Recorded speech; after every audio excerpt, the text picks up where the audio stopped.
Hi, everybody. This is your girl Suchi, and I am here, and this is HV Production.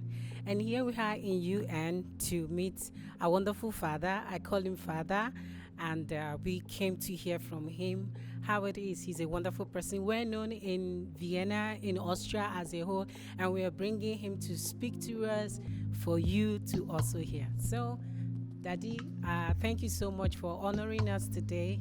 Thank you so much for honoring us Thank you today. very much for having me. So let's go to my office. Okay, sir. So here we go now. Come. Good afternoon, sir. Good afternoon. We're privileged to be here, and we are HB Production. And thank you for this opportunity to come talk to you. I, for one, I respect you a lot, and I'm really privileged to see you once again. Thank you very sir, much. Thank you so much once again.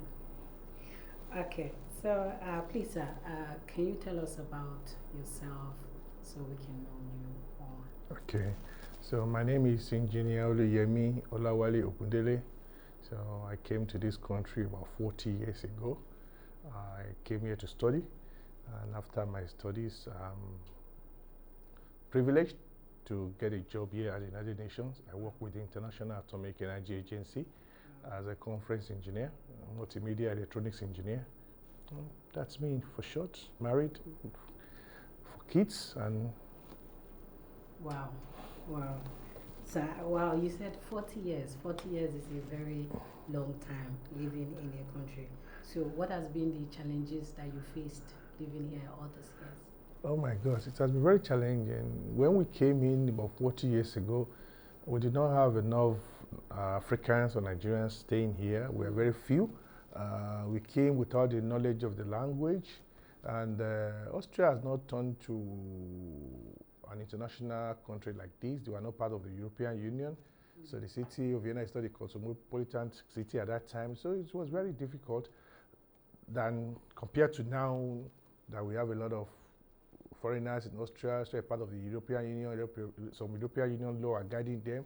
They have limitation to what they can do to foreigners to some extent. So I think it's a bit better now, but that time it was very challenging, and it was not very easy at all. So, and as a student, you can imagine you have to go through a lot of all those.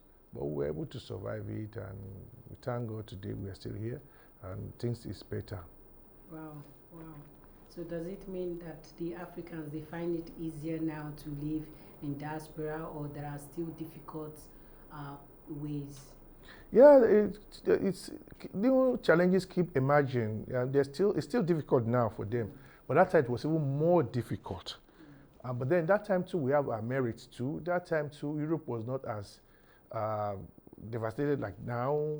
The economy of Europe was still good.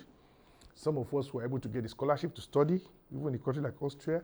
So that time, yes, like I said, the challenges are different from now, but now too, there's challenges. So challenges keep evolving. So that is what happened. So now it's also difficult. But compared to that time, our difficulty is more or less in acceptance to the Austrians here. That was the first time some of them have contact with the blacks. Austria is not so, have not opened its door to international community and stuff like that. Okay. But now the challenges are different. Now Austrians, they have all this possibility that we don't have at that time. They were used to foreigners. They have laws guiding them. But now the economic is very tight, unlike before. So they are billing us for everything we do. They are not ready to support us and stuff. A lot of things is going on now.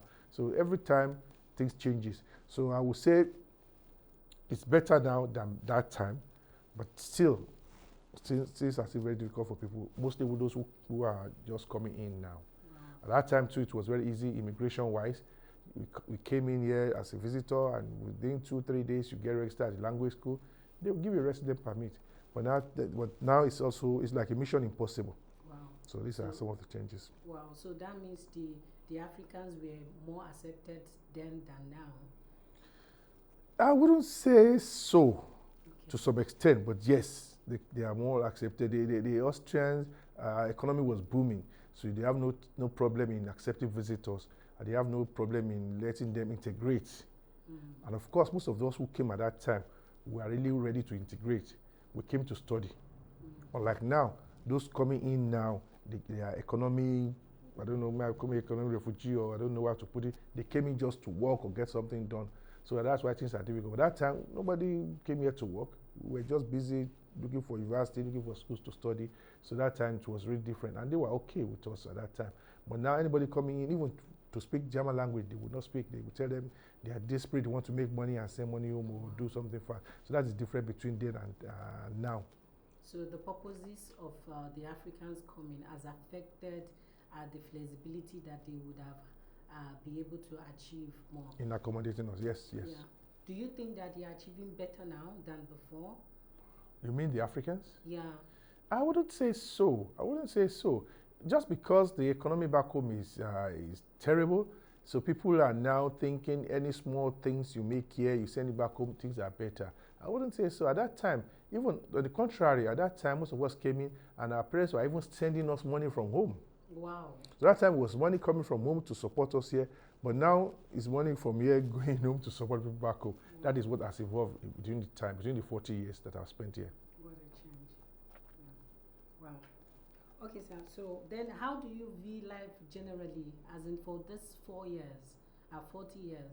So what can you really say that, okay, life has been like this, especially to those people out there, some that are maybe not too long in Austria, and some are still aspiring to come, especially the way African countries are. A lot of people want to blink their eyes and they are in one part of Europe or the other. How do you view life? Do you think it's actually a good decision, or things can be better wherever you are? What do you think, sir?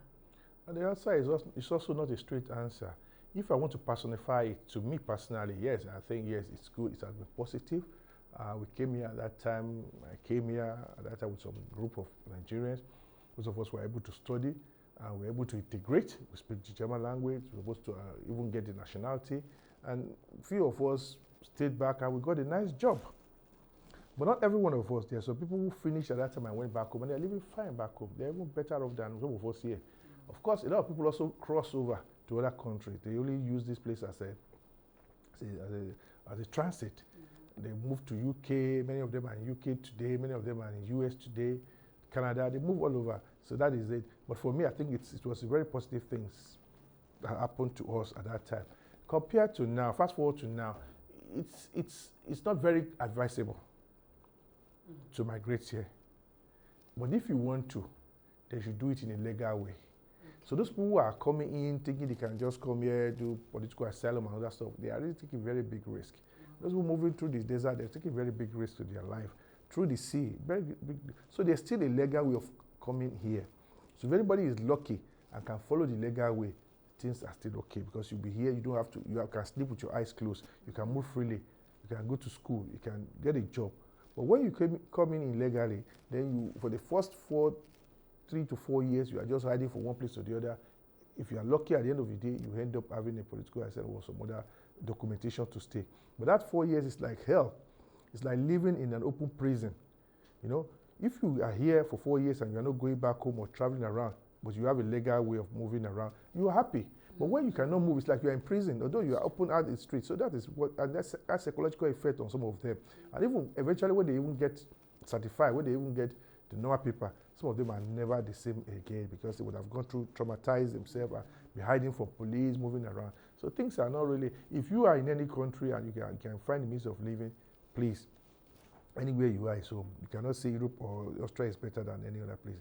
And more importantly, if you have a good profession, there's no way you can come, you will not get something. Even if you are here in Austria, if you are really trained and you have a profession and you are here, you may still be able to get a job or somewhere. Even if it's a black job, somebody, maybe you are good in building, you see people who are building will take you.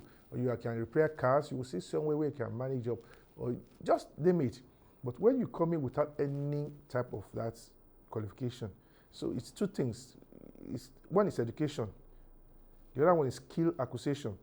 If you are well educated in Nigeria, you went to university, you have your degree or anything, you can move freely in any other country. There's some country that will still get you, even where they have good relationship and they have agreement, they have MOU in the education area, you can still even qualify to work in those countries. I'm not talking about Austria specifically now. When you acquire some skills, you can use your skill any other country you are in. But we have a lot of people who are living in Nigeria, education they don't have, skill they've not acquired, and they say they want to come in now. They thought it's not as easy. It's like coming somewhere and you just want to pollute the area because you have nothing to offer. And they are not ready also to access when we have nothing to offer. Okay, sir. Could you specifically tell us what are these legal way? Because somebody might be interested to know, okay, which way will I go to be able to come legally and be able to use what I have, especially those that are educated and they want to work outside their African country where they live? Okay, legally, I mean, of course, we have possibility of those who have family here, who are joining their family. This is a legal way. Of course, we have a lot of schools here, universities here, private ones, even the government one too. If you want to study, of course, from the scratch might not be very easy, but I knew some few guys who have their bachelor in Nigeria and applied here to Fakuk Shule and some other universities here, and were given a visa to come and study here. So it's still going to be possible for you to come and get a visa to study. Job-wise, it's difficult because they have unemployment here too, very high unemployment. Yeah. So for you to come here to come and work, you must have a very extraordinary qualification. But it's not impossible. I met someone a week ago. He has been in the country, he has been calling me, and he told me he's a lecturer in the university here in Austria. He's a lecturer at University of Ife, and they are on strike and a lot of things. And he applied, he's teaching geography, and he got a job here as a professor. And he has a 6 years contract, I think they say. So these are still legal way of doing things. See? So it may be very difficult, maybe tighter than before, but there's still a lot of legal way of getting things done. But like I said, the job one might not be very easy. You think because there is unemployment in Nigeria, there's unemployment even higher than in Nigeria too. So if you think you come here and you want to get a job, they will tell you there was transfer to the job. And apart from that, we speak German language here. How will you come and be able to speak correct German language to be able to work? So these are some areas that I said it's almost difficult to get such things. But like I said, there's still legal way, and not only in Austria. I want to generalize it. Even some other part of Europe, there's still area you can go and get a job. I know in UK, they're recruiting nurses and health workers to work there in UK, and this legal thing, they will recruit you from Nigeria, you come here, you have your papers, there are people who are going through it. So it's still possible to do legal way. But the legal thing is very big risk. You spend a lot of money and your life is a danger. Okay, sir, the asylum seekers, does UN is here. Is there any way they play role on asylum seekers in